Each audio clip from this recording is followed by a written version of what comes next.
Mike Lynn, Memorial League, Week 1, Power Rankings,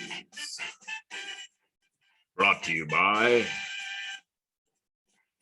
the Horse Paste.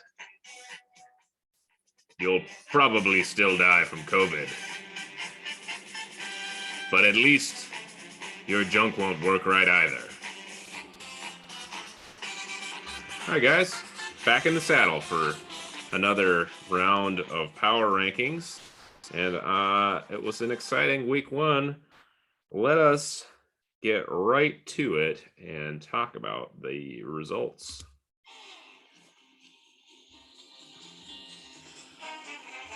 Movathrill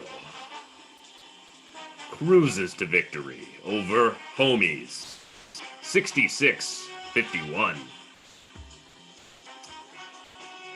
Stuntcock nearly doubles up Senior Ass, 82-44. Former MVP Power embarrasses Stern Rink, 82-37.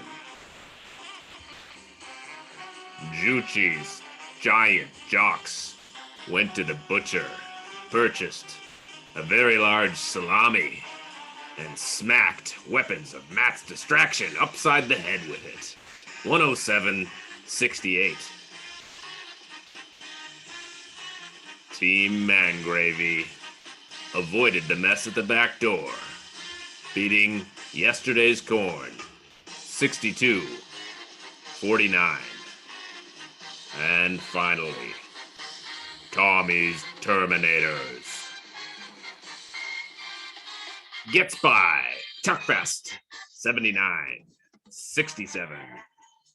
All right, fun first week. League average 66 points, slightly higher scoring than I anticipated. I'm going to try and go quick. Quick trends, though. Interesting things. Rookie wide receivers performing at a high level. A couple teams laying complete duds.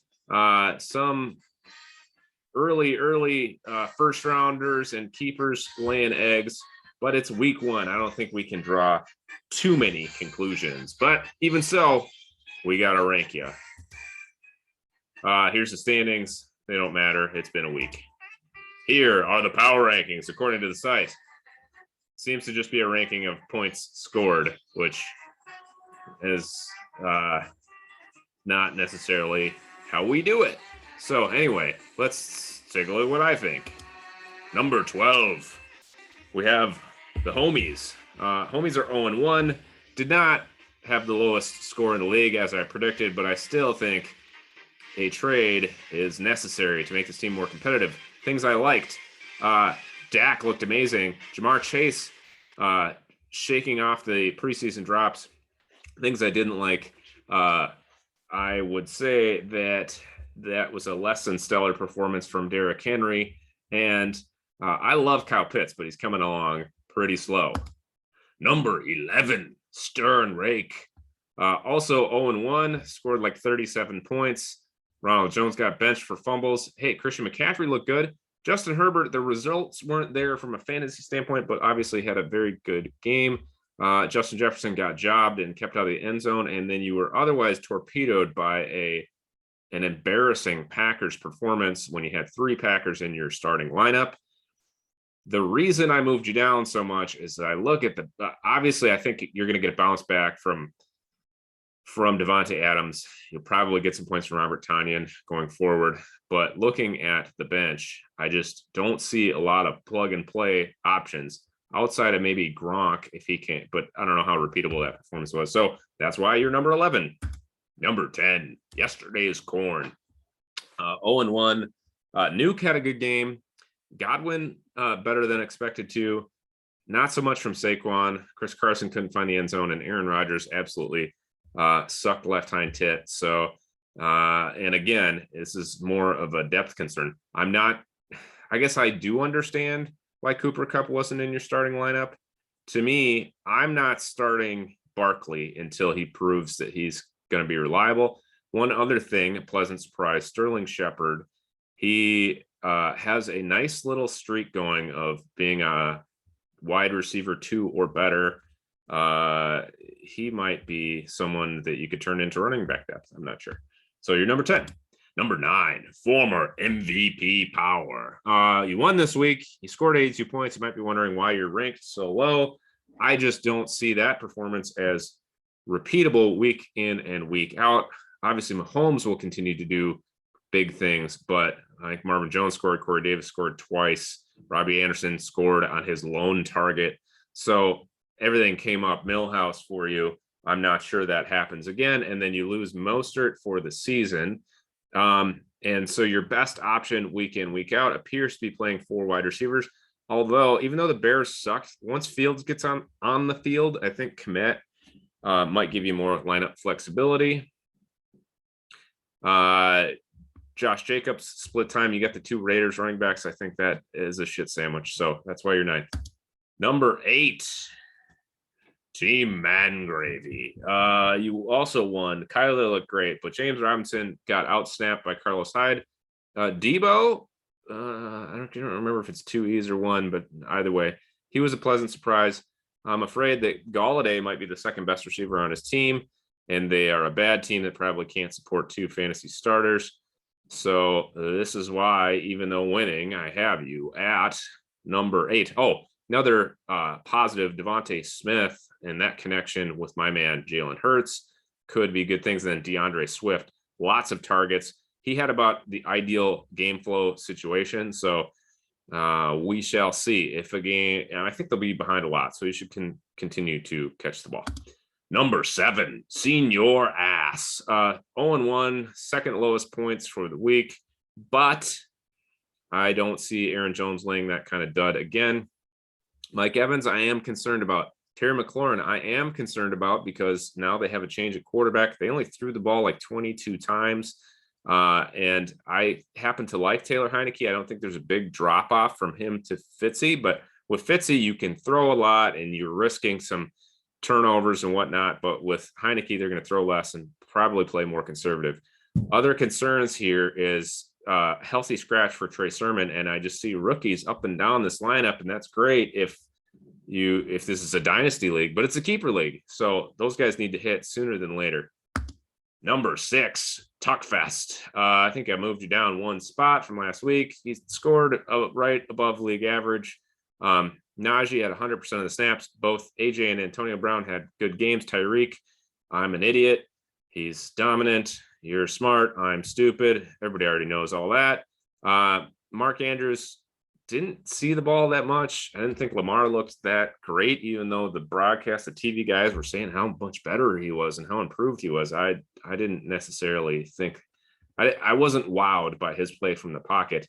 And then I just see issues at quarterback with Tannehill, Fitzy being probably out for half the year, and then Zach Wilson. So it's the only thing that's keeping you from being ranked higher, I guess. So slotting in at number 6, that's a playoff team. Number 5, Stuntcock. I'm happy with week 1. It went about as well as I could have hoped. Jalen looked very good. Amari Cooper. I said last week, I should have taken DJ Moore instead of Amari Cooper. And then Amari goes up and puts up the best wide receiver numbers of anybody in week 1. DK found the end zone, and I was encouraged by the number of targets that Noah Fant had. If I have a concern about my team, is that I had 3 guys that are on my roster that scored 0 points. They were all on my bench, but it does mean the team is not as deep. I have an injury-prone tight end, and then Mike Gesicki got outsnapped by Durham Smythe or Smith or however you say it. So I have concerns there. Number 4, Weapons of Matt's Distraction. Nice name, not tough loss. Scored above league average, but did not take home a victory. Couple things to like: Joe Mixon's performance, Adam Thielen finding the end zone twice, TJ Hawkinson finding the end zone, Trevor Lawrence being a solid fantasy play, even if he's not so great as an in real life quarterback. Things that I would be concerned about if I were you: obviously Brandon Ayuk, 0 points. Ezekiel Elliott looking not so hot, and also Clyde Edwards-Helaire having a just so-so game where he's not really getting on the fantasy score chart. Do like Deontay Johnson, and the trade for Elijah Moore was a no-brainer for me because Will Fuller, I don't see as having any long-term value. Number 3, Juicy's Giant Jocks. King Salami for the week. I think the Stafford-McVay combination is going to lead to great things for the Rams offense, and as a result, your fantasy team, Diggs and Lockett both found the end zone. Lockett twice. I think Diggs scored. Either way, he put up points. The tight end, the double tight end thing is working. Darren Waller had 19 targets. Once again, you're smart. I'm stupid. I didn't make a single good trade all offseason. I do look at the rest of the team, and apart from Marquise Brown, not a lot of guys on your bench that I would want anything to do with, but can't argue with 100+ points in week 1. Number 2, Tommy's Terminators. Tom wins week 1. Russell Wilson and Shane Waldron, and everything is great. I just wonder how long until Pete Carroll decides that he's going to be grumpy and make him run the ball and turn Russ into a pumpkin late in the season, despite him being one of the better quarterbacks of his generation. Other things I'd be a little concerned about: Austin Eckler, 0 targets. I don't think he didn't touch the ball on 3rd down, which is weird. He's supposed to be a receiving back. I thought CD looked good despite the drop. I don't worry about drops. Logan Thomas found the end zone. Myles Gaskin got work. Jalen Waddle looked really good for the Dolphins. But I do wonder, obviously long-term you want Lamb, and this is a keeper league, so I understand keeping Lamb over Cooper, but was it the right move? Number 1, Mole the Thrill. This is a courtesy ranking. He scored below league average. Judy got hurt. Robert Woods only ran a route on 62% of his snaps, which is weird.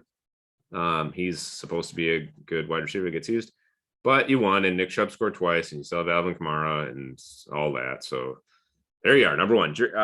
Hopefully you can sustain these injuries, Judy being out. Other positive, the Raiders flashing at the end.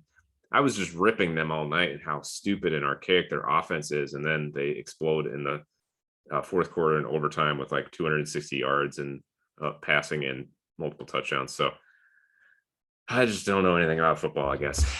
So there you are. Number 1 and 2 are unchanged after a week. Let's get to the predictions.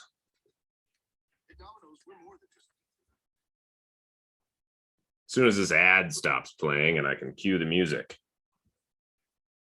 which is going to be another 7 seconds. So, Dave, Trey Lance scored, threw a touchdown pass. All right, here we go. Predictions. Juicy's Giant Jocks.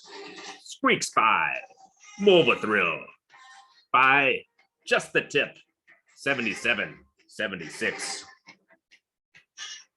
Senior Ass gets in the win column and keeps yesterday's corn from tasting victory, 61-53. Tommy's Terminators stays undefeated,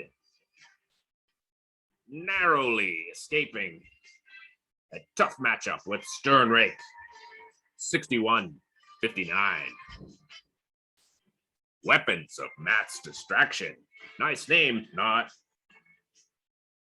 doesn't sweat in his matchup with Homies, 71-49. Stuntcock by a touchdown over Team Mangravy, 66-60. And finally, Tuckfest, 58, former MVP Power, 53. All right, gents, that's how I see it.